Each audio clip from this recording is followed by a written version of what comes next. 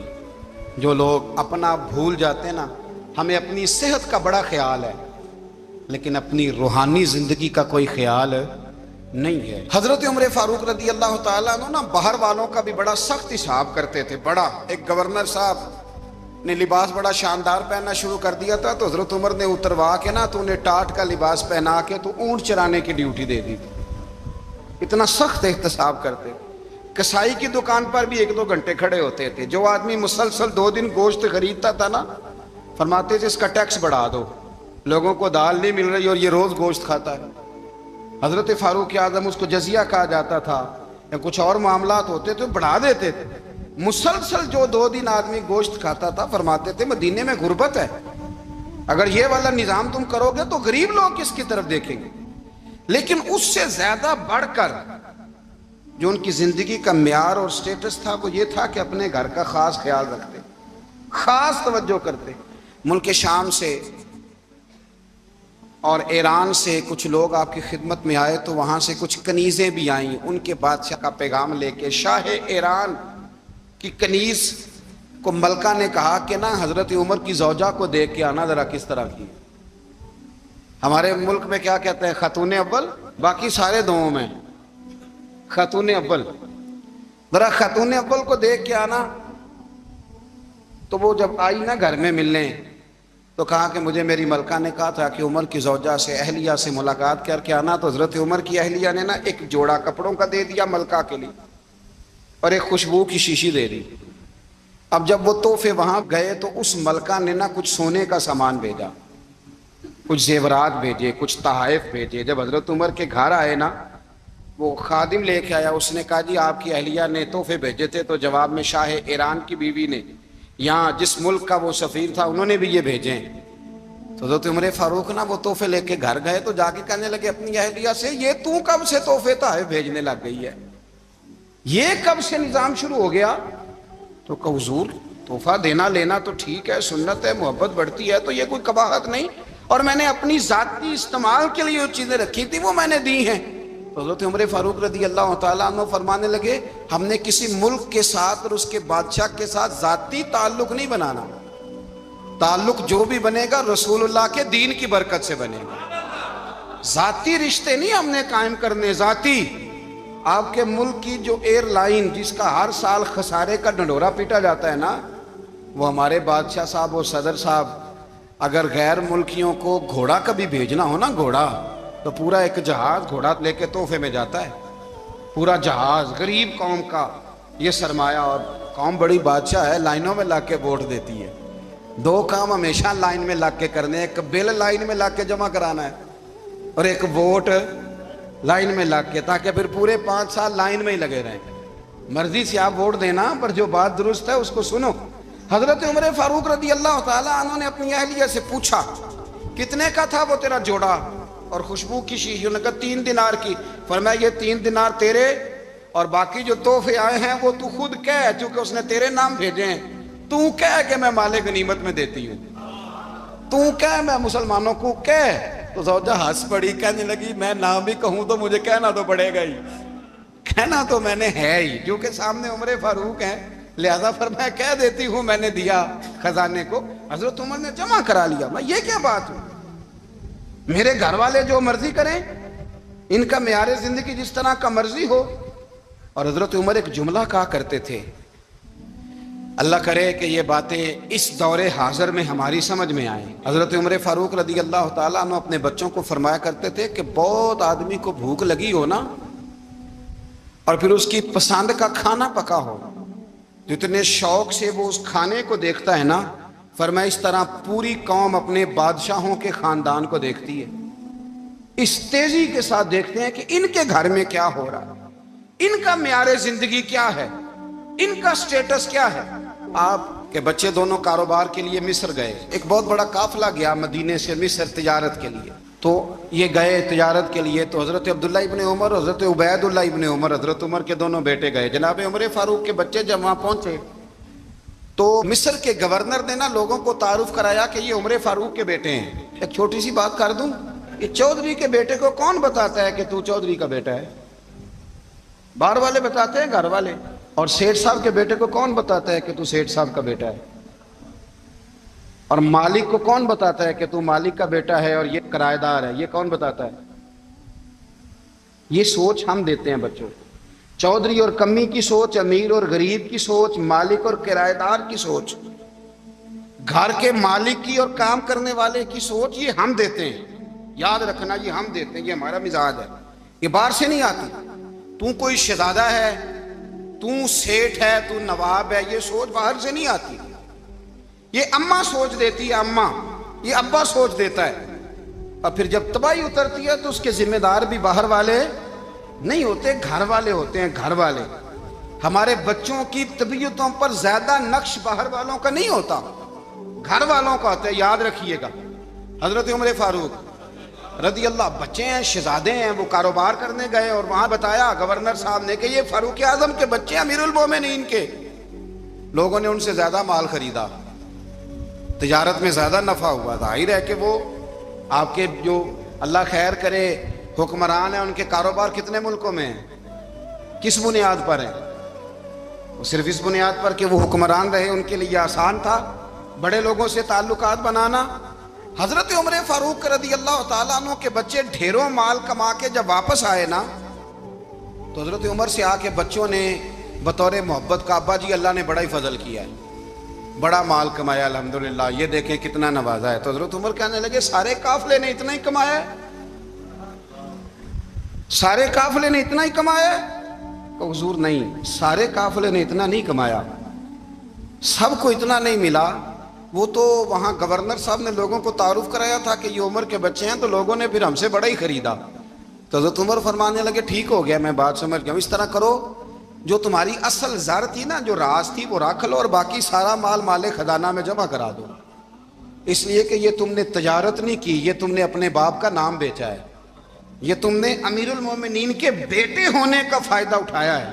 فرمایا یہ تمہارا نہیں حق، یہ مسلمانوں کا ہے، اس لیے کہ یہ مال تم نے محنت سے نہیں کمایا، یہ باپ کی کرسی کا فائدہ اٹھایا ہے۔ اور فرمایا اگر تم نے مال جمع نہ کرایا تو میں مال بھی لے لوں گا زبردستی اور کوڑے بھی ماروں گا، ڈبل سزا دوں گا، مرضی سے جمع کراؤ گے تو کوڑوں سے بچ جاؤ گے۔ بڑے بیٹے نے تو جمع کرا دیا، تو چھوٹا تھوڑا پریشان ہوا، تو حضرت عبداللہ ابن عمر چھوٹے بھائی کا ماتھا چوم کے کہنے لگے بیٹے چپ کر کے جمع کرا، یہاں بھی فخر کر کے ہم عمر کے بیٹے ہیں، اور قیامت میں بھی فخر کریں گے کہ ہم فاروق اعظم کے بیٹے ہیں۔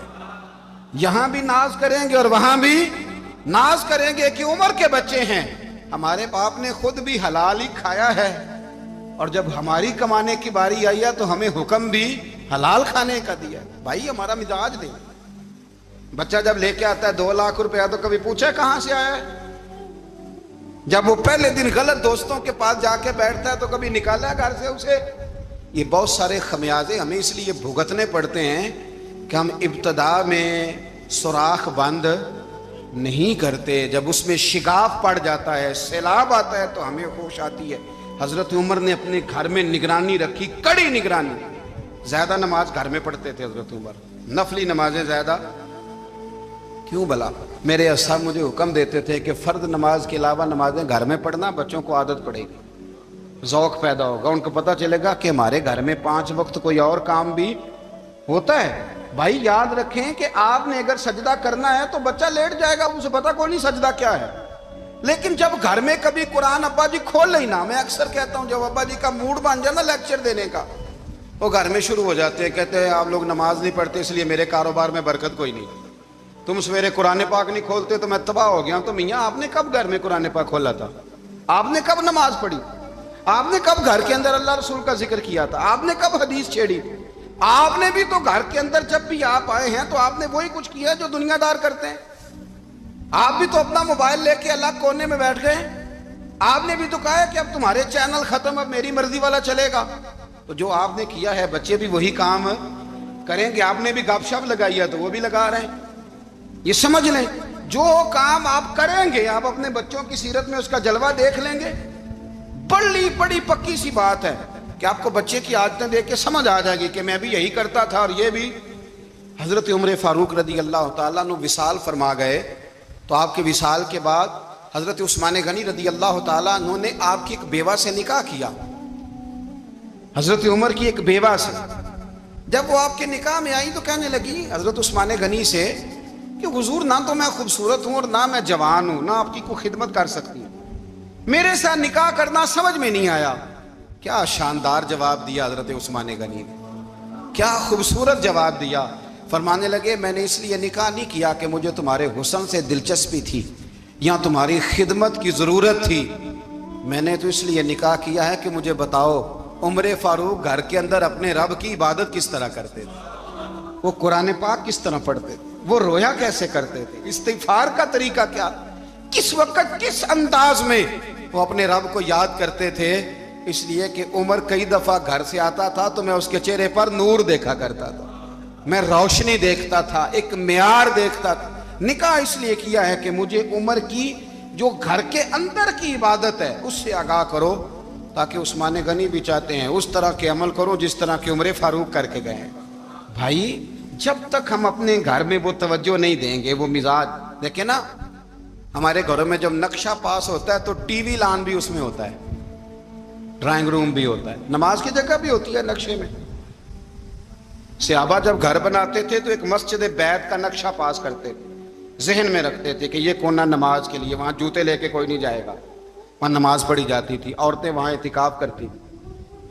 ٹی وی لان تو آ گیا ہے اور گھر کے اندر ٹی وی رکھنے کے لیے تو ایک کمرہ الگ سے بنا دیا گیا ہے، اور اب جو نئے نقشے پاس ہو رہے ہیں اس کے اندر گھروں کے اندر جگہ بنائی گئی ہے جہاں کمپیوٹر رکھے جائیں، اور بچوں کے لیے وائرنگ ہوگی نیچے تاکہ انہیں کوئی مشکل درپیش نہ ہو۔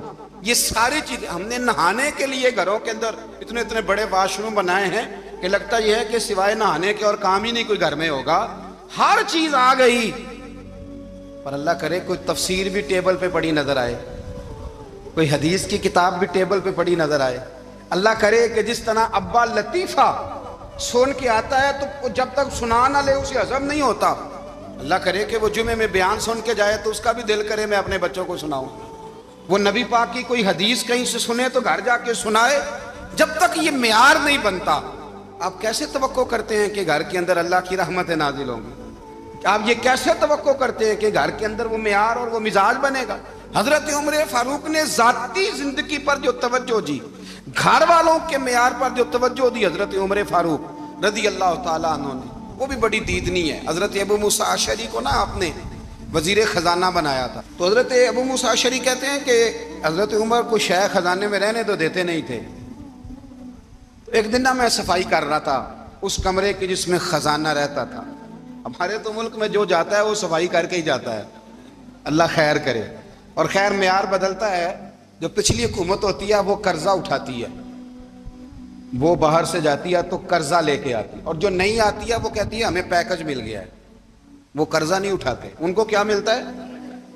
یعنی پچھلی نے قرضہ لیا تھا اور ہم نے، واہ جی واہ کیا خوبصورت انداز ہے، اس کا نام بدل کے نا، انہوں نے قرضہ لیا تھا اور ہم نے، میں کہا بڑے شاندار سیانے بندے ہو گئی۔ حضرت سیدنا ابو موسیٰ اشعری کہتے ہیں کہ میں نے نا مال غنیمت کی صفائی کی تو ایک دینار مجھے نا کہیں پڑا ہوا مل گیا، تو فرماتے ہمیں اجازت ہوتی تھی کہ ایک آدھ دینار ہم اپنی مرضی سے کہیں خرچ کر سکتے تھے، اگر آپ ناراض نہ ہوں تو ہمارے ہاں جب چیئرمین صاحب، ناظم صاحب ٹھیکے دیتے ہیں تو ٹھیکیدار ان کا چھوٹا بھائی ہوتا ہے یا چچا کا بیٹا ہوتا ہے یا خالہ کا بیٹا ہوتا ہے، وہ خود ناظم ہوتے ہیں اور ان کا چھوٹا بھائی ٹھیکیدار ہوتا ہے، یعنی وہ نا سارا کچھ گھر کے اندر ہی رہتا ہے، گھر کے اندر ایک پیسہ دیتا ہے دوسرا واپس اس کو واپس کر دیتا ہے، گھر کے اندر ہی۔ اب تو خیر ہمارے لوگ سمجھدار ہو گئے، ایک بندہ ایک سیاسی جماعت میں ہوتا ہے، دوسرا دوسری میں، اور تیسرا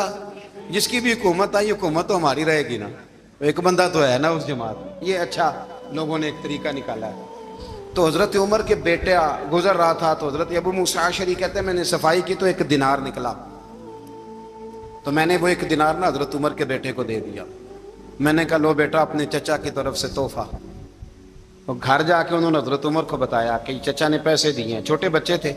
حضرت عمر نے حضرت ابو موسیٰ اشعری کو بلا لیا اور بلا کے فرمانے لگے میں تو تمہیں اپنا دوست جانتا تھا اور تو نے میری اولاد کو ہی دنیا دار بنانا شروع کر دیا، میرے بچوں کو تم نے دنیا دار پیسوں پہ لگانا شروع کر دیا، میں تو تمہیں یار سمجھتا تھا۔ فرمایا تمہیں چاہیے تھا میرے بیٹے کو نصیحت کرتے